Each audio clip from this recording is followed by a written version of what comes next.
दोस्तों, जिस बात से घबरा रहा था अमेरिका, आखिरकार वही हो गया। ईरान ने बड़ा हमला अमेरिका के मिलिट्री कैंपों पर कर दिया। इसको लेकर एक बहुत बड़ी खबर निकल कर आ रही है। जहां एक तरफ ईरान ने हाल ही में इजराइल पर ताबड़तोड़ हमले किए, वहीं उन्होंने यानी दावा है कि ईरान ने अमेरिका के मिलिट्री कैंप पर हमला कर दिया। ये बड़ी खबर आपको दिखाने जा रहा हूं, जिसने अमेरिका की सांस फुलाकर रख दी है। यही नहीं, आज आपको दिखाऊंगा एक और बड़ा हमला इजराइल पर हुआ, जिसमें इजराइल को खासा नुकसान हुआ। इजराइल आज रात अंधेरे में नजर आएगा। जी हां, उसके पावर स्टेशन उड़ा दिए ईरान ने डायरेक्ट हिट करके। बिल्कुल वैसा ही हश्र कर दिया जैसे आपको याद होगा एक वक्त में रूस ने यूक्रेन का कर दिया था। उसके सारे पावर स्टेशन उड़ाए थे। उस वक्त दावा किया गया था कि जो ड्रोन थे रूस ने इस्तेमाल किए थे यूक्रेन पर, वो कोई और नहीं शाहिद ड्रोन थे, जो ईरान के ड्रोन है। और कुछ ऐसा ही हमला इस बार ईरान ने इजराइल पर किया है। ईरान ने पहले इजराइल के पावर स्टेशन उड़ाए और उसके बाद दावा है कि ईरान ने अमेरिका पर हमला कर दिया। अमेरिका के मिलिट्री कैंप पर हमला है। और इसी के साथ साथ जैसे ही खबर आई, इजराइल घुटने के बल बैठ गया है। बड़ी खबर दिखाऊंगा अमेरिका के अधिकारियों के हवाले से। बड़ी खबर यह है कि अब बहुत टेंशन में आ गए बेंजामिन नेतन्याहू। और वॉल स्ट्रीट जर्नल, जो वहां का प्रमुख अखबार है, उसने साफ साफ बताया कि इजराइल ने सरेंडर करने के लिए तैयार है। ईरान के सामने घुटने टेक दिए। नमस्कार, मैं हूं प्रज्वल गौतम और आप देख रहे हैं टाइम्स एक्सप्रेस। बड़ी खबर आज की यही है। आ गया भैया, युद्ध का मैदान सज चुका है। अमेरिका की ये गलती उसको कैसे भारी पड़ने वाली है वो मैं दिखाने जा रहा हूं, क्योंकि इससे पिछली वाली वीडियो में मैंने आपको दिखाया था।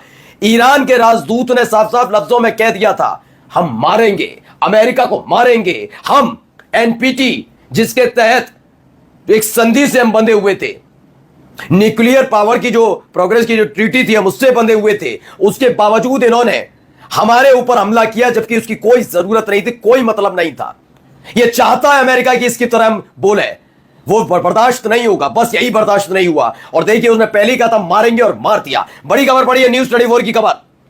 खबर क्या है? ईरान ने अमेरिका के सैन्य अड्डे पर किया हमला, पहुंचाया भारी नुकसान। बड़ी खबर, ईरान ने अमेरिका के सैन्य अड्डे पर हमला कर दिया है, भारी नुकसान पहुंचाया है। इस बात की आशंका अमेरिका को उसी वक्त से हो गई थी जब अमेरिका ने ईरान के न्यूक्लियर जो पूरी की पूरी फैसिलिटीज है उस पर हमला किया था। और उसके बाद उसे पता लगा कि हमने जहां हमला किया वहां तो कुछ था ही नहीं, हम तो अपने बम फिजूल में फेंक कर आ गए। अपनी पीठ थपथपा रहा था, लेकिन 2 घंटे के अंदर खुशी काफूर हो गई थी ट्रंप की, अमेरिका की अब पोल खुलने लगी है कि उसने कुछ किया ही नहीं, कर ही नहीं पाया। बम फेंकने के अलावा ईरान को कोई भी नुकसान न्यूक्लियर पावर के तौर पर नहीं पहुंचा पाया अमेरिका।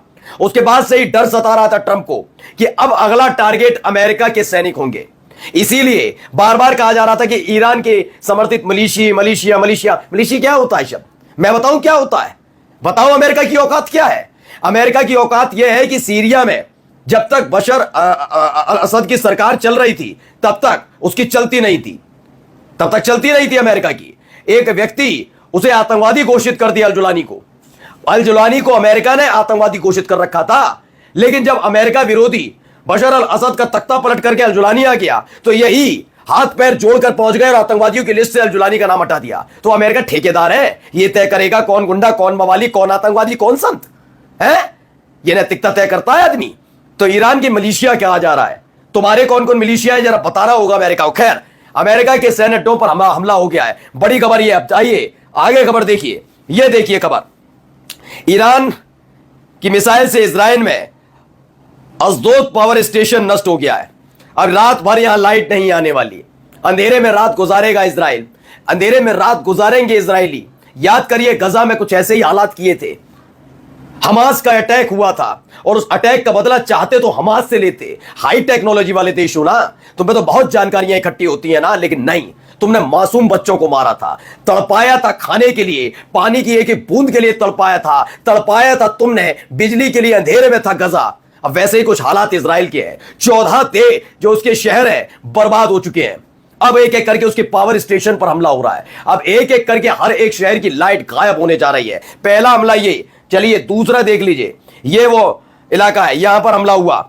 इस तरीके से कुछ हमला किया गया और उस हमले के बाद देखिए, Israel power station directly hit by Iranian missile. Ashdod का पावर स्टेशन खत्म। अब इजराइल में लाइट गुल, बत्ती उड़ गई इसकी। अब आइए धुआं उठते हुए देखिए, तेल अवीव पर हमला भी कर दिया इन्होंने। एक हमला तेल अवीव पर, धुआं उठ रहा है।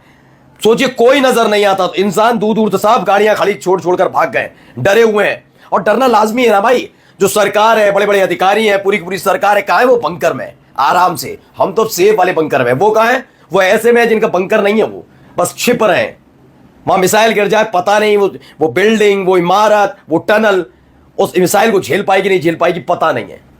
लेकिन ईरान के बारे में एक तारीफ करूंगा कि उसने नागरिकों को, आम लोगों को निशाना नहीं बनाया। जिस तरह के हमले हो रहे हैं, आप सोचिए कितने लोगों की मौत हो जाती है अब तक, होती नहीं होती, लेकिन नहीं, चाहता तो हमला करके निशाना बना सकता था, लेकिन नहीं, उसने ये नहीं किया। अब आइए, ये है इजराइल में बेंजामिन नेतन्याहू के लाडले, देखिए कैसे छिपने जा रहे हैं डरे हुए। कौन है? इजरायली पार्लियामेंट के ये नेसेट के बंकर में घुसे हैं, खुद आराम से एसी वाले कमरे में नीचे बैठकर ईरान की मिसाइलों से बचे हुए हैं। और इजराइल की जनता को कहां छोड़ दिया? खुले में। मरते हो तो मरने दो, देश छोड़कर जाने नहीं देंगे। खुद आराम से ऐसी जगह चिल कर रहे हैं, कोई टेंशन वाली बात नहीं। इजराइल के और बाकी लोग क्या कर रहे हैं? जनता क्या कर रही है? गर्मी में, धूप में, भूखे प्यासे, जहां जगह मिल रही है वहां छिपने की कोशिश कर रहे हैं। ये हालात पैदा किए हैं। बिल्कुल गजा जैसी स्थिति बन गई है इजराइल की इस वक्त, बिल्कुल गजा।